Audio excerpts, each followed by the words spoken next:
Yeah, well, or if you want to work with teeth, you can become a forensic dentist, which I have a buddy that his brother became a forensic dentist, which is, I guess like looking into stuff like dead people's teeth. Wow. Yeah. You don't have to worry about bothering them about flossing. There's that. That's right. They must have just like a canned speech where they just must have that flossing speech that they give you just memorized, because they must give that to like every single person every single day. Probably. Because I don't know anybody who flosses enough. Yeah. No, I know I don't. Yeah, I've never met somebody who's just like, yeah, no, I got flossing under control. I floss every day. It's like the dentist tells me. Never met that person. Maybe someone's out there listening right now. If you floss after every meal and you have at least 3 different flavors of floss, let us know. Cowbell@atbanter.com. Email us immediately.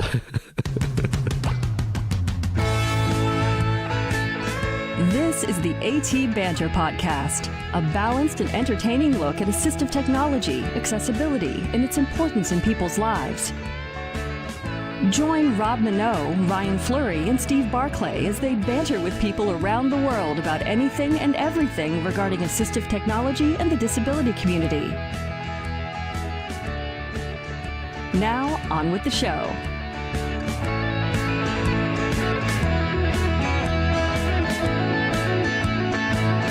Hey, and welcome to another episode of AT Banter. Banter. My name is Rob Minot, and joining me today, Mr. Ryan Fleury. I'm Ryan Fleury. And Steve Barclay is out today, so it's just me and Ryan. Yep, and no cowbell. And we should note that we are not actually recording in the same room today. So I don't know, these sound levels might sound a little weird to our super fans that listen every week. Yeah, well, once we're done recording, I'm going to play it back, and well, it is what it is. So. I feel a little lost not being able to look across and see Ryan's beautiful face. That's right. Full of energy and take cues from each other. Joy at the fact that me and Steve are in his presence. Okay, I may read a lot into that. How's your weekend? What's been going on? Not a lot's been going on. I had a dentist appointment yesterday on Monday. That was always lots of fun. But, oh, really? Well, yeah, just a regular cleaning. Yeah. Oh, I hate those things. Yeah. You know, that is technology that I feel like they need to advance. Because that really hasn't changed in the past 20 years either. Oh, it's probably longer than that. They're still using stainless steel tools to chip away at your enamel, right? So, yeah, it's got to be better ways. Why can't they just develop some sort of a liquid or something? They just soak your teeth in and it just dissolves all that stuff. Or even lasers. Like, just stick a laser in my mouth. Done. Out you go. See you later. Yeah. I don't know. Yeah, that's one job I would not want to do. Dental hygienist? Yeah, I don't think that'd be very fun either. No. Pays good, though. Oh, probably. Hey, Ryan, guess what this week was? What was this week? It was National Accessibility Week. Absolutely. Yeah, you knew that. I did indeed. I follow Twitter. You follow Twitter. I follow Twitter. You're on the twits. I'm on the tweets, yep. I see what people are posting about National Accessibility Week. I saw that you posted something earlier today as well. I know. It's all very exciting. But speaking of which, what are we doing today? Today we are talking with Jenna Reed and Amanda Tolson from Envision America about the ID Mate and the Script Talk prescription reader. Yeah, it's very interesting. This product has actually been around quite a long time. Mm-hmm. The ID Mate in particular, which is just it's a barcode reader that will read a barcode and then use a text to speech engine to tell you what you just are holding. But it's a lot more than that. It is, and they'll cover that, I'm sure. Yeah. But yeah, that's the basis of it. You know, this technology has been around quite a while, so it's going to be interesting to sort of hear how they've changed that technology and how the product itself has changed over the years now that barcode reading is a lot more ubiquitous than it used to be. So yeah, and if you've tried scanning barcodes with your smartphone and have had limited success with that, listen throughout the show and you may be amazed at what this device can do. Yeah, well, I mean, I know that for me, like I've tried barcode readers on my phone before, and even as a sighted person, it can be a real pain in the ass to line up the barcode, and get the actual reader to read what it is. Yeah, and a lot of times you don't know how far away you are from the can. Am I too close? Am I too far? Or if it's a bag of Doritos, maybe, and you're scanning and scanning and scanning, or if the light's not very good. There's so many aspects to barcode scanning, especially in bright environments, that your success is going to be limited. Yeah, for sure. So, well, it will be interesting to talk to them. Well, why don't but we hey, bring them before on? we do that, let's talk a little news. We're not going to bring them on? We're going to bring them on. Okay, let's But talk we're some gonna do news. A little bit of news first. All right, let's do the news.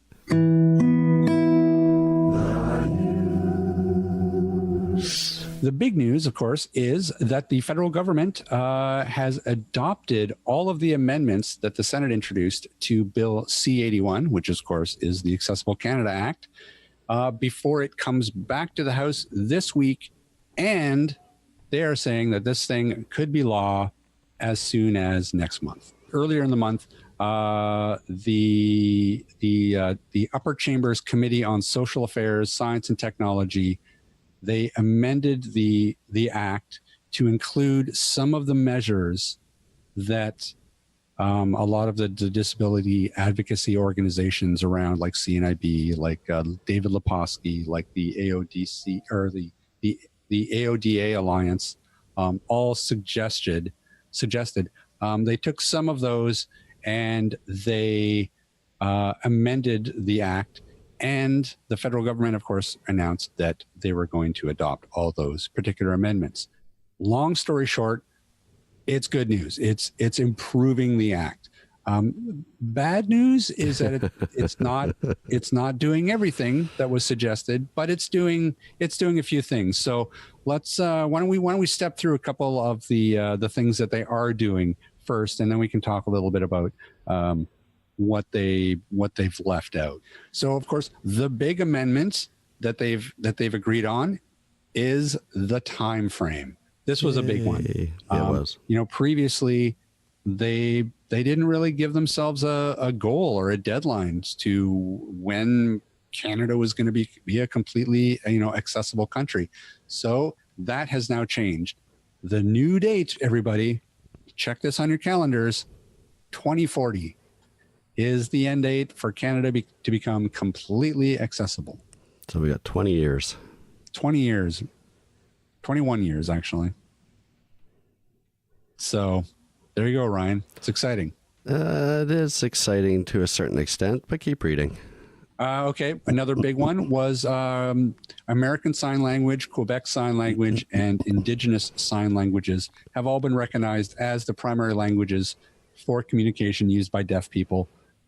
I don't know why this was even left out in the first place, or why this is even a thing in the first place. But yeah, that has now been recognized and added into the act. A lot of this other stuff were smaller tweaks. They've amended it so that they are ensuring that this bill and the regulations under it can't cut back on existing human rights of people with disabilities. So I know when we talked to David Lepofsky, his big concern was that sometimes you have these different acts and they kind of step on each other's feet in terms of, if you're following the rule of law on this one, it actually removes human rights in a different aspect. This is language to ensure that might be a little bit harder to do.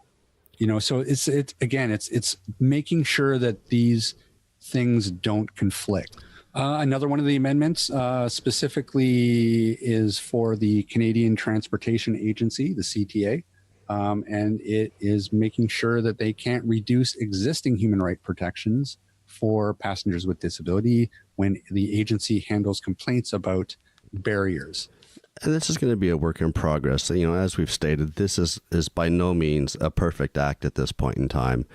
This gets the ball rolling, And there's going to be adjustments and changes as we move forward. So, at least we now have something that is going to be in play that people can actually report to. Those are the major amendments. We'll share a link in the show notes to the AODA Alliance website. The information that they compile on their website is pretty amazing. So if you want to read more about all these different amendments and the language of the act and the act itself, we'll share that in the show notes, and you'll be able to go see for yourself. But at the end of the day, I mean, it's good, I think, that they're listening to the advocacy organizations. Yep. I think that's the main thing to take away from this, is that they're actually serious enough to actually take input. And they didn't change some of the things. The language that's used in the act, for example, when we had David on, he was talking about how, the language of the act is things like the government may do this instead of the government shall do this. Right. The difference is the idea that these things are optional. Yeah.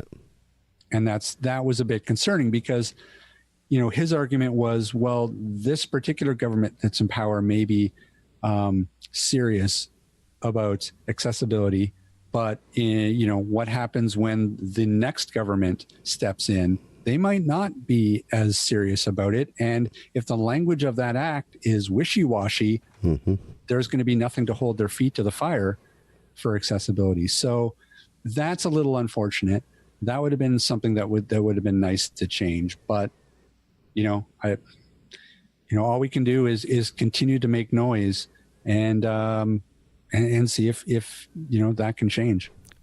Well, let's hope that as things move forward, we can learn from, some of the mistakes that some of the other acts have incurred along the way. That's right. Yeah. Make this a better, more accessible country. But hey, look, I think it was a good week last week with this news coming. I think I was really pleased to see it. So, enough. Only we can get the CRTC to get their heads out of their ass. What do you mean? Well, pull up Slack and pull up the other article you had last week about descriptive audio. Do you want to talk about that? Yeah, let's talk about that for a minute. Back in, what was it? 2015, I think it was. The CRTC announced plans that, hey, they were going to mandate that content aired during prime time, which is 7 to 11, had to have video description. Now what's happened is 3 big Canadian broadcasters, which is Bell, Chorus, and Rogers, have all petitioned the CRTs to exempt them from providing described video to non-Canadian programs received less than 72 hours prior to broadcast without described video. And we know from talking to people from the industry who do descriptive audio that it doesn't always have to be a very long, involved process. The turnaround time, yes, it's going to depend on the content, but 72 hours sounds like it's an adequate amount of time to get an audio track in there. Well, I mean, that's actually what they're saying. They're saying that anything under 72 hours, they want exemption for. So, if that's 24 hours, then right. they would be exempt from providing that service. In a way, like it's really not the end user's problem. In terms of however long that they have to produce this described video, right? That's just too bad. That's how long you have. Then figure it out with the content providers. Absolutely. It's not like things just aren't closed captioned because it was too hard for us to provide closed captioning for this program. That's just the way it is. These standards and these mandates need to be in place. And it's only 4 hours a day. I'm sorry, I don't have a lot of sympathy for Bell, Chorus, or Rogers in general, but that's a whole different story. Because that's 4 hours of prime time. That doesn't talk about the other 20 hours of the day. Well, that's exactly it. So, it's not like the CRTC is mandating that they have to provide 20 hours of content. It's literally 4 hours, and it's prime time. So all this content are all going to be big shows. Yep. There shouldn't be any problem with this. And the fact that these guys are trying to get the CRTC to exempt them for 4 years. It's just a douche move. For 4 years. Absolutely. It's an idiot. And yeah, exactly. And this has been in the works for 4 years. Yeah, that's why. And now here we go. Here we are in the final 6 months before the mandate takes place, which is in September 2019. And these guys are like, oh, you know what? That's going to be really hard. That's why I really think somebody who is a really strong advocate or advocacy group who knows maybe some of the legal ramifications of this, I really wonder if it would be possible to form a class action lawsuit against these entertainment companies, Bell, Chorus, Rogers, anybody else, TELUS, Amazon. I get descriptive audio as equal to the level that we have closed captioning. Even Amazon Prime Video in Canada, doesn't have descriptive audio on everything. That's why these mandates were such an important thing, because it was like they gave them 4 years, and it was a step towards that. It was like, okay, well, look, we're gonna set this mandate up, but it's only going to be 4 hours, and it's only during prime time. And they couldn't even do that. It was a baby step towards that, and the first step, and these guys are trying to get an exemption for it. So, we'll see what happens, what the CRTC says. There was a petition for people to sort of contact the CRTC about this, to try to get a bit of a groundswell of support against these exemptions. But unfortunately, it's passed. It was on the 21st. But I still think you could reach out to the CRTC through their website and make your voices heard. That's a good point. And we will. What we'll do? We'll put a link to the CRTC in the show notes. Contact them and tell them about that you want described video. Yep. If they get exemptions, that's gotta be that's the three biggest media companies in Canada. 90% of all the content. Yep. Because they own a lot. Yep, absolutely. Those are the big three here in Canada. So and if they get an exemption, then who knows? Any other of the broadcasters, why not give them exemptions as well? And then we're right back to where we started. So yeah, one step forward, two steps back, my friend. I don't know. So much for accessible. This is where it's frustrating. It's like, yes, we are such forward thinkers. We're going to have an accessible Canada in 2040, and these three yo-yos can't even give us 4 hours of described video a day without whining. Yeah, and it's as beneficial as it is to have a broadcaster like AMI, who's 24 hours a day, 7 days a week, providing descriptive audio. It's a described audio channel. I love having that available, but at the same time, if companies keep doing their own thing and making things accessible or offering accessible alternatives, it almost, to me, makes these other companies say, well, we don't have to do it because they're doing it. Yeah. Right. So it's kind of a catch-22 situation. It's great that we have AMI, but at the same time, we've got to keep these other companies' feet to the fire. That's right. Hey, Steve, why don't you tell the fine folks about Canadian Assistive Technology? Well, Canadian Assistive Technology is a Canadian-based distributor of, guess what? Assistive Technology. I would not have guessed that. Really? Oh, I got to work something better into the name then. And we do all kinds of low vision and blindness aids, as well as all kinds of physical access aids and accessible furniture, you name it. Visit our website at www.canastech.com. Rick, let me ask you about this. Chaos Technical Services. Chaos Technical Services. Don't sound so excited about it. Woo! Speaking of repairs, We are the sister company to Can-Ass Tech. We do the repairs on low vision devices, reading machines, for libraries, braille printers, and pretty well anything in between. We can be found at www.chaostechnicalservices.com. Joining us now is Jenna Reed and Amanda Tolson from Envision America.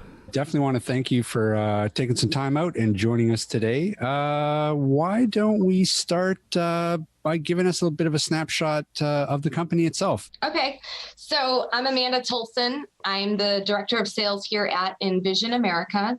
And Envision America has been in business for just about 22 years.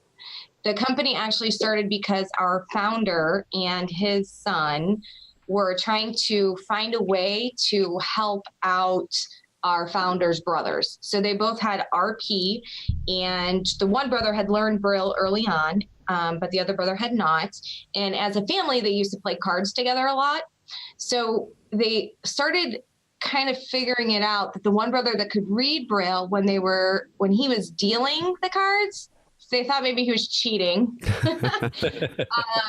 And then the other brother who had lost his vision later that had not learned Braille, they still needed to find a way to include him. So cards was a big part of their family get-together. And our vice president, Dave Raystrick, which was the son, he wrote a little program on a computer that used barcodes. And so his uncle could put a earphone in, and he hooked up a barcode scanner, and they barcoded all these cards, and he could scan these cards, and then he knew it was in his hand. Right. And so the brothers were able to use that. From there, it evolved because they're all like, this would be amazing. I mean, you could barcode so many things. Well, not only could you barcode things, but so many things already had barcodes. Right. So they were like, well, we could assign data to each one of these barcodes. And then that's where they came up with our ID Mate, which is the ID Mate barcode scanner. So we are currently on our 6th generation of ID Mate, which is the ID Mate Galaxy. Right. From there, we work closely with the VA here in the United States, and the VA was looking for something to use in the pharmacy. They wanted to know how they could have a pharmacist delivered accessible label. And Dave Raystrick, our VP, started working really hard and coming up with a solution for them. And that's how Script Talk, our talking prescription reader, came to be. He utilized RFID and created a program that the pharmacist uses to program RFID labels. And then the patient would get the Script Talk in their home, and voila, all of a sudden they had an accessible prescription label that they've never had before. The idea of an accessible prescription label is actually amazing because that has been an issue for many, many, many years. So something like this, it's invaluable. Oh, absolutely. We've, over the years, we've actually increased those offerings to pharmacies. So although back in the day it started with a talking prescription label, Right. We've now advanced to a large print prescription label that's attached to the bottle. So no more sheets of paper sent home with, 5 sheets, 5 bottles, get home. Okay, try and match that up. Ha ha. Mm-hmm. And then Braille labels. So the clear adhesive Braille that goes right onto the bottle over that legal label. We also have translation in 17 different languages. And then recently we started offering a controlled substance safety label. So now it's, evolved to a point where we're highlighting the warnings that are involved with any controlled substance medication so that people are really paying attention to those warnings. So we've expanded from just a talking prescription label to a multitude of different options that meet each person's needs. Yeah, and I've heard of Script Talk for a number of years, and we're in Vancouver, British Columbia, Canada, and I do know that there were some pharmacies a number of years ago who adopted the Script Talk, but you just don't really hear a whole lot about it up here. So what has the kind of the attack being to get it into pharmacies and get the word out that this product actually exists? Yeah, so we've kind of noticed the same thing. Is it's been really difficult for us to spread the word in Canada. So we're so excited to be on the show today so that we can talk about it and hopefully widely make this information available to everybody in Canada. We do know that Access for Sight Impaired Consumers out of BC did an amazing job. They actually were the ones that approached the pharmacies and told them about Script Talk and other accessible labeling solutions and encouraged them to make good choices so that their patients could be safe. And so really today in Canada, British Columbia happens to be the most saturated area with Script Talk throughout Canada. Oh, okay. But that is starting to change. Sobeys, which is also Lawton's, has recently come on board, and they are making that service available throughout Canada in any province. And they're also doing it at store level. So a lot of the pharmacies in Canada today do more of a central fill solution. So they'll create the label at one location and send it back to your store for pickup. Right. So you have a time delay there. Lawton's happen to choose not to do that. And so they want to make it available over the counter. So I think that's something that's really exciting for you guys. Yeah. And so what's the process then? Like for somebody like myself who's blind, would I just walk into the pharmacy and ask for the Script Talk? Yes, we want it to be that easy. It's supposed to be that easy. So here's what I want to encourage everybody to do is certainly first and foremost, go into the pharmacy, ask the pharmacy manager, not the technician or the pharmacist that you generally work with, but the pharmacy manager. Tell them your need, tell them what you would like. They may or may not know that their company offers this service. If they don't, hopefully they're going to tell you that they're going to look into it. And in the meantime, call us at Envision America. Call us at 1-800-890-1180. And I'll say that again for everybody. It's 1-800-890-1180. So as your pharmacist is looking into this, or your pharmacist manager, give us a call and say, hey, I did talk to my pharmacy manager. They weren't aware of it. We can then start helping you on our end. We do have contacts at a corporate level that we can get in touch with and have them reach out to your pharmacy manager and give them the information they need at their company to get you started with that service. And are there any costs involved for the pharmacy or for the end user? There is a cost for pharmacy. So pharmacies purchase labels, software, and hardware to provide this service. But for patients, there is no cost. So you can either download a free app on your iPhone or Android, or we at Envision America will loan you a Script Talk reader for free. So I like to use the word loan, but basically it's for as long as you're using it with a pharmacy that provides Script Talk to you, you're going to keep it. Right. Do you guys have a directory of pharmacies that have come on board with you? Yes, we do. So on our website, which is www.envision, that's ENVISION, America.com. You can go there and search by postal code, and it'll bring up, you can choose a 5-mile, 10-mile radius around you, and it'll bring up the participating pharmacies in your area. Excellent. Now I have to ask, because we run into this all the time, is the app available for both iOS and Android? So right now we're in beta with iOS, but we are currently introducing it into pharmacies. So although we're calling it beta, we could still get your pharmacy updated, and you can start out now as a beta user, but then it'll eventually be available in the App Store. Right. And Android's already available today. Yay. Wow, really? You developed it for Android first. That is amazing. That's rare. Well, actually, You know why? It's because we use RFID, which is the radio frequency identification. Mhm. Right. So in Android, they came out with it first, and they call it near field communication. Right. And iPhone didn't introduce that till, I believe, was it 6S or SE, that one. Okay. That was the first time they introduced it into an iPhone. So our app is actually available for iPhone 7 or higher because of that. Okay, cool. Well, let's move on and talk a little bit about the ID Mate. Now, how long has the ID Mate been around? So because that was our first product, we've been doing ID Mate for 22 years now. Wow. Yes, I know it's been a long time. And I think it's always important to say that we're on our 6th generation. So we kind of got the knack for this barcode scanner. We've just been trying to make it better and smaller. So when we first introduced it, it was probably the size of a bread box, and it was 2 separate pieces. And today it's one handheld unit.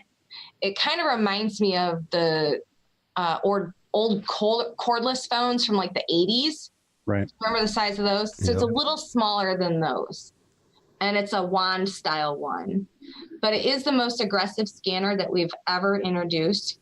We do use a red laser scanner. So that's exactly what they're going to use in the grocery store at the checkout line.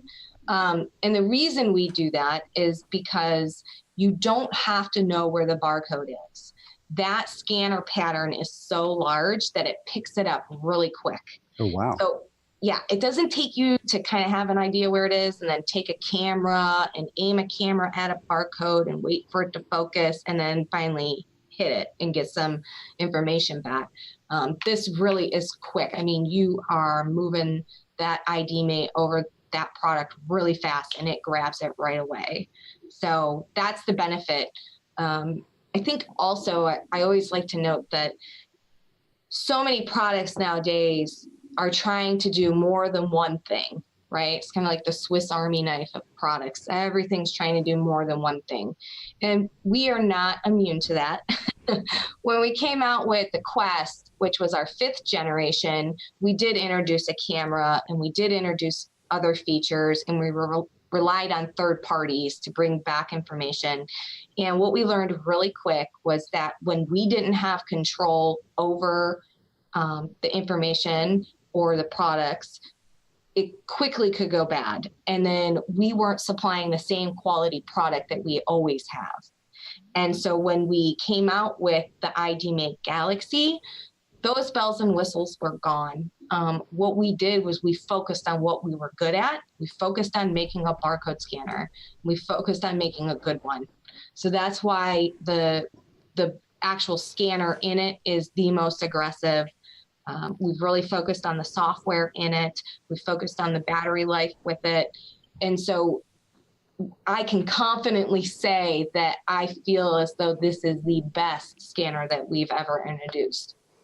My favorite part of it, this is Jenna chiming in, is it comes with a pack of about 100 labels, barcode labels, and you can put them on whatever you like around the house, dishwasher safe, for women in particular, and some of our better dressed men. If you'd like to tag some of your clothes so you want to match, you can do that as well. But it's a lot of options, a lot of things. I just got back from a show this weekend where some of our clients were talking about, tagging their washer and their dryer and different household appliances, just to kind of better identify what they're working with. Right. One thing, and you guys can hopefully address this, being in Canada, I've always found that barcode reading is really hit and miss, whether you're using an app with your smartphone or a dedicated device that strictly does barcode reading. And I don't know if it's because our barcodes have bilingual information or just the libraries of information aren't included in devices from other countries. Can you address maybe the differences in barcodes and being able to read them? Yeah, definitely. So we're focused on UPC codes. So it's the one-line codes. It's not like your standard, like QR codes or 2D barcodes, some people call them. Here's the biggest difference, right? The scanner is really just a means to data. It's how do I get to data? And so we as a company have been developing a database for over 22 years. So on board on our device, not connected to Wi-Fi, you're going to have about roughly, I think it's right over 4 million products on there. And we do our best to get extended data on all those. So we're not just interested in you identifying products, we're interested in you getting more information about the product. So obviously there is definitely more than 4 million products in the world. So what we tried to come up with was the best way to access as much information as possible as we continue to develop this database. And what we found is connecting the user to Wi-Fi and scanning the internet at the same time. So it happens so quick that as a user, you won't notice this. But if it's not in our database and you are connected to Wi-Fi, it's going to go online and it's going to search multiple data sources to try and find that barcode and bring back that data. When you're doing that, you're at about 16 million items. So here's the thing. You're still going to come across some that aren't in the database. But what we've done with the Galaxy is we've introduced an option for you to upload that to us. So when you choose to upload that to us, it has you make a small recording trying to, let us know what it is. And of course, do your best. We understand that you may not always be able to identify it. Yeah. But we're going to get that barcode number. We're going to get that clip of audio that you've sent us. And then we're going to do the research. And we're going to go out and get as much manufacturer information about that product that we can. And we're going to add it into that database. So it's a way for you to tell us, hey, this isn't in there. I'm using this product. Please get it in the database. And we can do that for you now, where in the past we couldn't. So that's something that's really exciting about the Galaxy. When you guys do your scan and it brings back results, does it also include like nutritional information, or is it just product identification? Yeah, no, it brings back nutritional. So that's really our forte, is we don't want to just identify what it is. We want to tell you more information. So nutritional information, cooking instructions, ingredients, we want to bring back all of that data. Pretty much if the manufacturer has printed it on that packaging, we want to give you that information. It's interesting too, because I mean, you got this product has been around for 22 years, you said. Barcode reading in general has become so much more prevalent. It used to be that it was something specific to retailers. Now it's we have these barcode readers in our hands all the time with apps on smartphones and such. Has that made the product even better and easier to develop for you guys? That's such a good question. And I think a lot of people, some of our really loyal customers have said, oh, now that this is free on an iPhone, right? Well, we know that app's available for free on the iPhone, and there's some other apps available through your smartphones. Has that changed your business? For us, no, because the data that the other apps are bringing back to you, typically they're just identification. It's just going to tell you what it is. Right. Not only that, but it's relying on that camera. So somebody with no real usable vision that doesn't have an idea of where the barcode is on the product is really going to struggle using that type of product. Where with ours, because it's the red laser, they don't have to know. I mean, they can be a good distance away and just moving that scanner all over and it's going to grab it. And then because we're so focused on data, we really take pride in the database that we've built. And we're always, and again, why we introduced you sharing your feedback with us that a barcode's not available is because we really want to make that available. And we will do that research, and we do have somebody that works on that quite regularly. It's updated twice a year, our database. Yes. Yeah, we do update that twice a year. But, another good thing is when companies have their own branded products, right? So like I think with Walmart, what is theirs? Great Value. Right. So if you go into a groceries chain like that and they have their own product, if it's not in our database and we don't have theirs, we'll reach out to that company. we'll say, hey, we have this customer that's using this product. They shop with you regularly, and we ask them for that data. We're not sharing that data to make, to other vendor or other companies so that they can get their inside data. We're just trying to make it available to our mutual customer. And most of the time they're giving us that data. And so then we can make that available. So again, anytime you come across something that's not in there, we encourage you to reach out to us and let us know, because that gives us an opportunity to get it added for you. Yeah, and just going back to the barcoding and barcode reading and the red laser, I don't know how many times I've taken either my Android phone or my iPhone and tried to, scan a soup can or any can, try to find the barcode. Is my camera too close to the can? Am I too far from the can? 10, 15 minutes later, I've given up and moved on, right? So something like this sounds like it would make it so much more efficient. It does. It does. And really that's what sets it apart. It's being able to get the barcode scanned and having the data that goes with it. So those are two really important pieces when you're trying to scan barcodes, is you got to be able to scan it, and it's got to have some data associated to it for it to mean anything. And so that's such a good point. And we do find that people will get excited about these free barcode scanners on their phones, and they will go to use those and then quickly become frustrated and put it down. Now, just to review again for a second, you said it also brings up the nutritional facts and the ingredients list. Is there a way to review that text, or is it just, in a say all mode where it takes a picture of it all, starts reading it from top to bottom, and then you can't review it again? Oh, no, you can review it. Okay. You can pause it. You can move up and down through the data. Okay. So the way that our database is put together is it segments that data in each individual chunk of information. Right. So you can re-listen to it. Another really cool thing is that you can actually add a recording to it. So maybe you like to cook it a little different. And so their instructions are great, but you want to put your twist on it. You can append a recording to it of your little twist about that. And that's the real benefit of having developed one product for 22 years, is that, like you said, it's the sixth generation, and you guys have sort of got it down to a science. Even right now, I'm looking at a picture of the Galaxy right now, and even the buttons, the controls are very tactile. There's not many of them, so it's obviously very simple to use and very sort of intuitive on what button does what. Yes. So even better. So 22 years ago, when we came out with that first ID Mate, we've only added 2 buttons since then.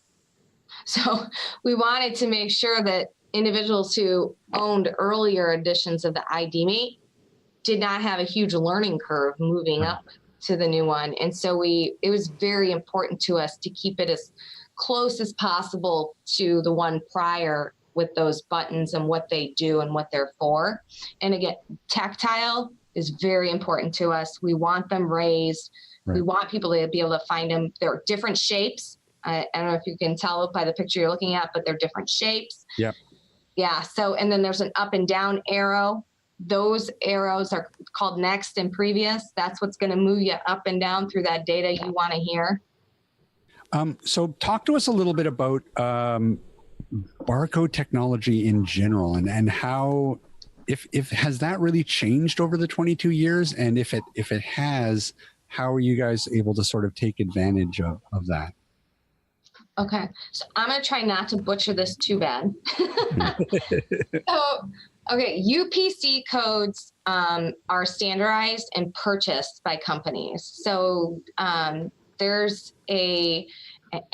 forgive me because I don't remember the name of it, but they sell a series of barcode numbers to a company, and that company assigns it to a product. And the reason it's standardized is so that company A and company B don't use the same barcode number for a different product, right? So it's universally used. So in that aspect, no, it hasn't changed. We've been able to keep up with the way we've kind of always done it. and these barcodes that have been purchased and assigned to a specific brand and then to their specific product. So maybe the product changes, but because we update twice a year, we're getting that data, especially on name brand products. So some of our data we have to buy. Some of our data is given to us by companies. Some of our data we have to harvest off of websites. Some of our data is from users that send us information and say, hey, this isn't in the database, and we go do the research on it. So we're getting our data from a lot of different places. So we do have individuals dedicated to data. To me, that would be the boring part of this job. But they're constantly looking at data and pulling data and putting it together and making it usable for users with IDMate. So over the years, have barcodes changed? UPC barcodes, that is. No, they haven't. If you start talking about 2D barcodes or what else? QR codes. That's what they call them. Those kind of barcodes, yes. I mean, that has changed over the years and just is amazing and what companies are doing with those. But this is just your standard UPC code. So it's not really been affected by those changes. So it's, in a way, it's a little bit frustrating from an accessibility standpoint, in the sense that, when they started doing all this, they should have just been keeping some sort of a universal database for everything. There should have been like a sort of an accessibility standard for all this stuff, so that there would just be one giant database that everybody sort of opted into to get their data in there, instead of you guys having to sort of mine all this information from all these different sources. I love that idea. That would have been great, right? Had they only thought of that. That would have been fabulous. Yeah. But I mean, but I guess technology in general, though, has improved to the point of where the design of the unit, you guys were able to sort of make it smaller. I guess that's probably the biggest change that's happened over the years, is it not? Yes. Yep, absolutely. So that size, and then the speed at which it comes back with information. The capability to connect to Wi-Fi. We do have a price check mode on it. I didn't talk to you about that yet. Yeah, so it's a feature. It'll go online and it'll look at Amazon, Walmart.com, and Jet.com, I believe, and it'll bring back those three prices if it's out there. And it'll tell you what those prices are online. Now for Amazon, it gives you the landing price, which would be what it is with shipping. So yeah, that's really cool. It's a different mode outside of your just regular barcode scanning mode, because we're using third parties to grab data. So we can't promise that it's always going to be perfect. It's up to Amazon, Walmart, and Jet to keep their data information current. So we did make it a separate mode because it's not always going to be accurate, but for the most part it is. You're not going to find too big a difference. So now, if I'm also understanding this correctly, it actually has an MP3 player built into it. Is that right? It does. Yes, it does have that. So because there's an 8 gigabyte micro SD card that's in the device, that's actually where that database is stored. Right. We had the capability to add like an MP3 player. The speaker on it isn't amazing. You're not going to replace your iPhone with an IDMate Galaxy by any means. But just say, any type of audio file that you would need while you're outside of the home can be available to you. We see that a lot with individuals who have businesses, particularly those that are in like a vending business. Right. If they need some audio files about their certain products or about a specific machine that they're preparing to load, then they can quickly access that with that MP3 mode. So that's really a great tool for somebody who is stocking any type of business environment, or like I said, in the vending machine business, it really comes in handy. With that, there's also an inventory mode. So it is available to anybody. So you could certainly inventory your entire house and be completely organized, or not, like most of us, or not.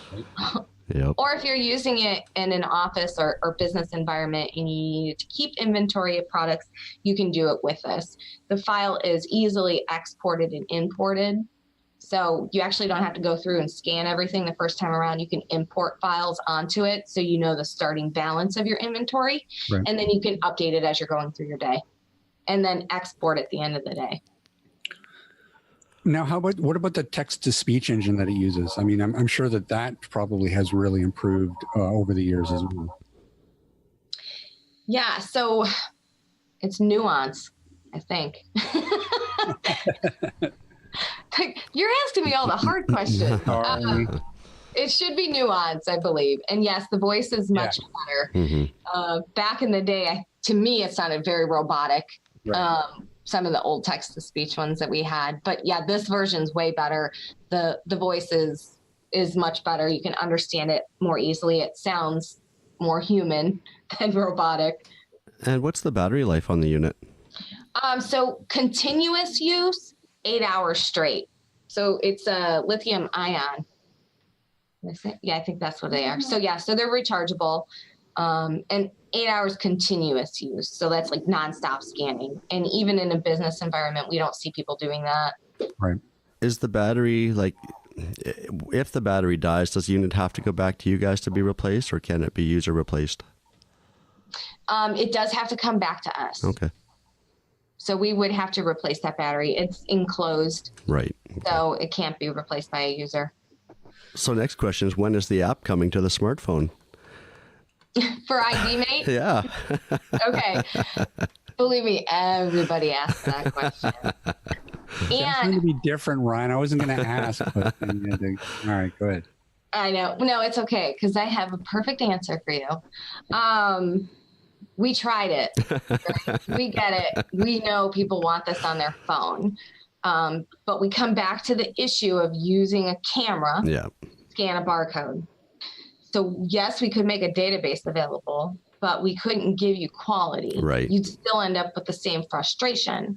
Right. So then we thought of one better. We said, oh, okay, well, what if we do a Bluetooth scanner that connects to your iPhone that can access the database to make it even better? Right. Right. So right now, technology just isn't there. We've tested a lot of Bluetooth scanners to try and make that available. Our research and development team has spent time on that. And the bottom line is we would end up putting an inferior product out on the market. So you'd have everybody with an expectation of getting the same scanner we have today, and then they would end up with something that's not as good. And we felt as though it just wasn't time. Right. So we're still waiting for technology to catch up with us. Hopefully, we're going to see a red laser scanner that's Bluetooth capable. Talk to us a little bit about the advocacy work that you guys do as a company and how that sort of plays into your company. Really, a lot of our advocacy stuff is done on the Script Talk side and making accessible prescriptions available to individuals.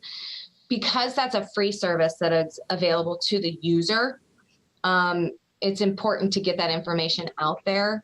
We work with lots of different agencies in Canada, CNIB, Access for Sight Impaired Consumers. Those are two really big ones. Where we're providing them with all the information they need to share with customers, and of course, encouraging them to call us for any support, that these services are available. I don't know what it is. It's just, even here in the States, right? It's difficult to get to the individuals that are shut in, right? Mm-hmm. So the individuals that we really get to through CNIB or Access for Sight Impaired Consumers, American Council of the Blind, National Federation of Blind, those consumers are engaged. So they're getting this information. Yeah. And the trickiest thing is, how do we get this information to the individuals who are not engaged in these communities?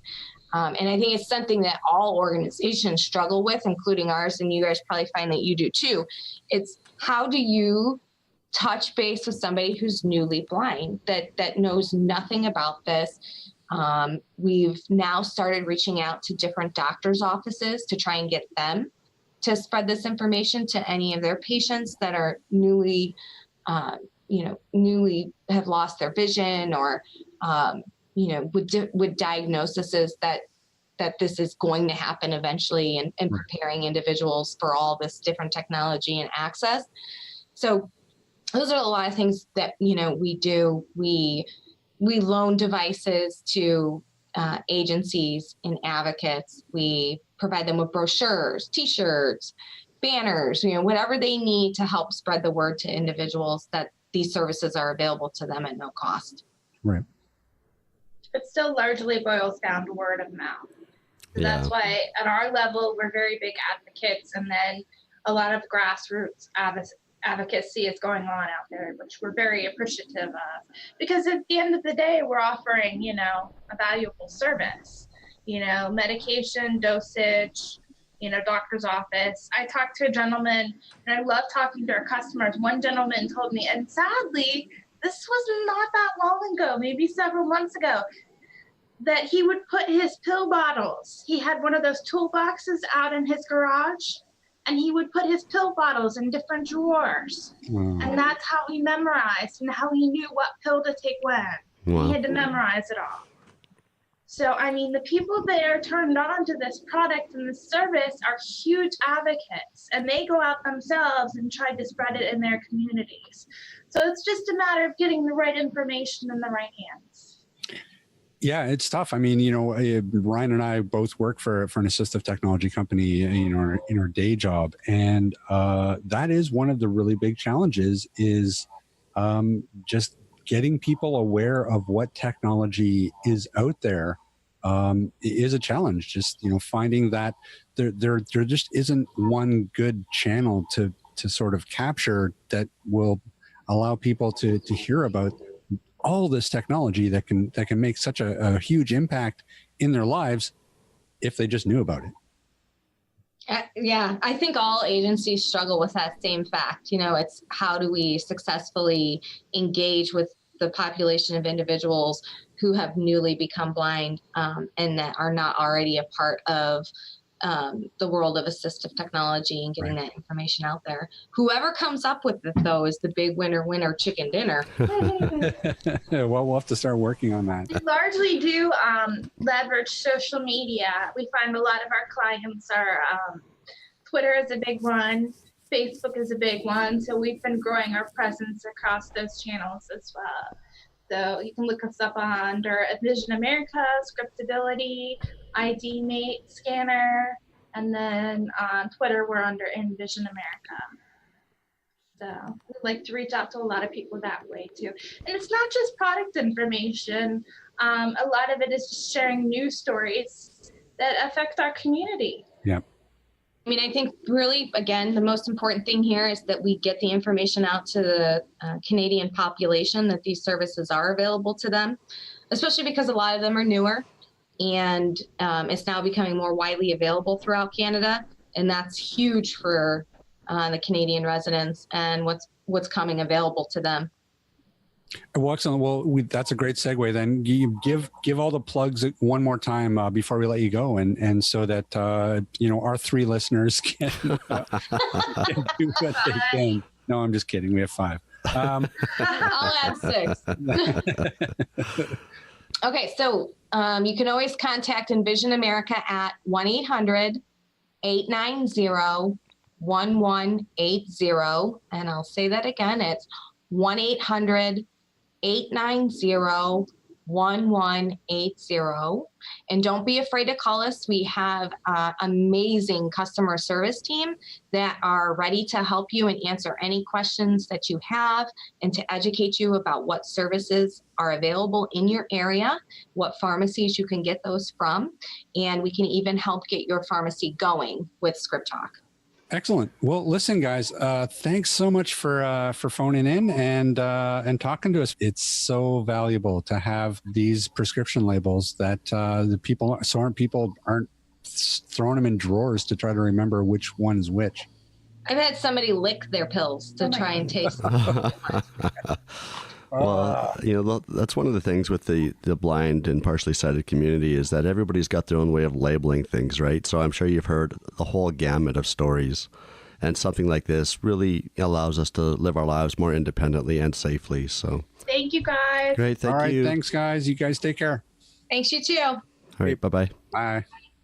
Very cool. I learned a lot today about barcodes that I did not know about. Well, and again, it's one of these products that I heard about even back at the previous company days.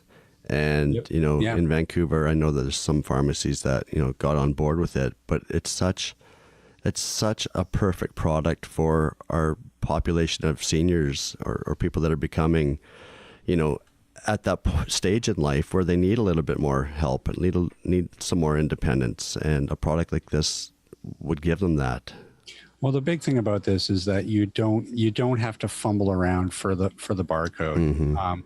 Again, it's one of these ridiculous accessibility issues.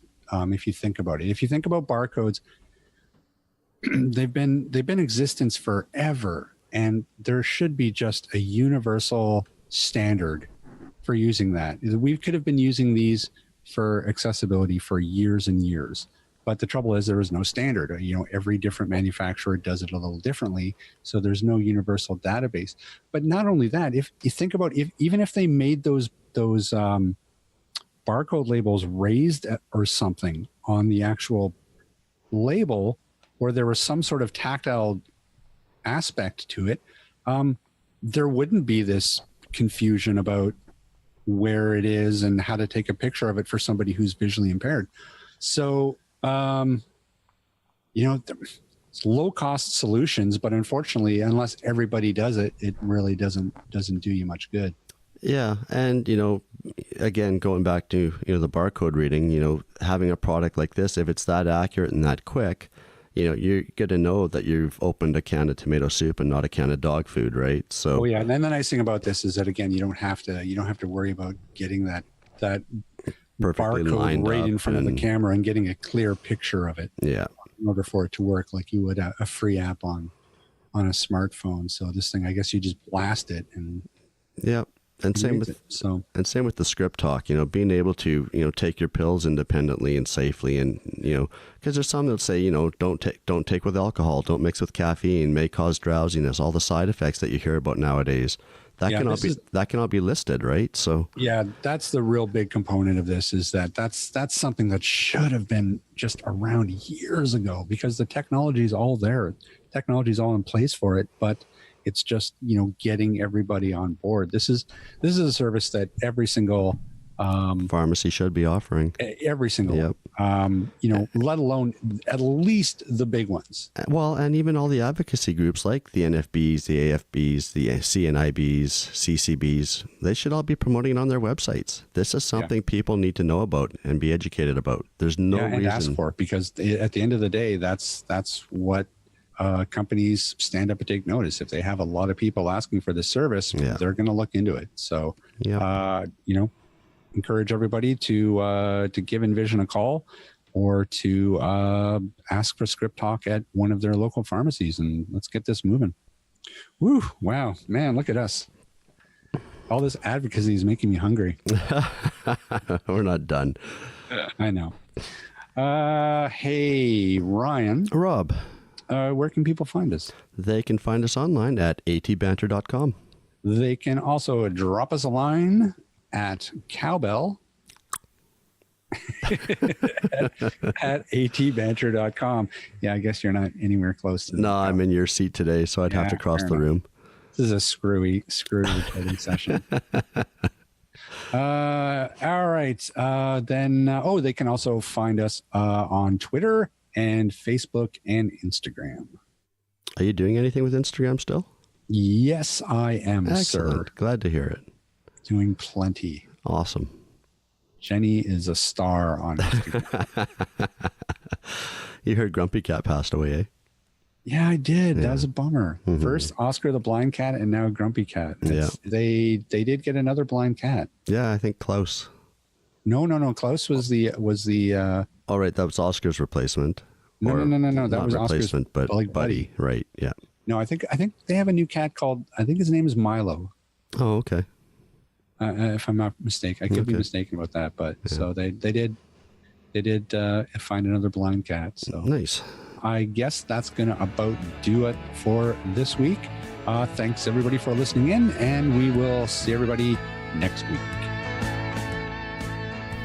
This podcast has been brought to you by Canadian Assistive Technology, providing low vision and blindness solutions across Canada. Find us online at www.canasstech.com. That's CANASSTECH.com, or call us toll free at 1-844-795-8324. For all your assistive technology servicing needs, call Chaos Technical Services at 778-847-6840, or find them online at chaostechnicalservices.com. Whoa, look at that. Master of the one take.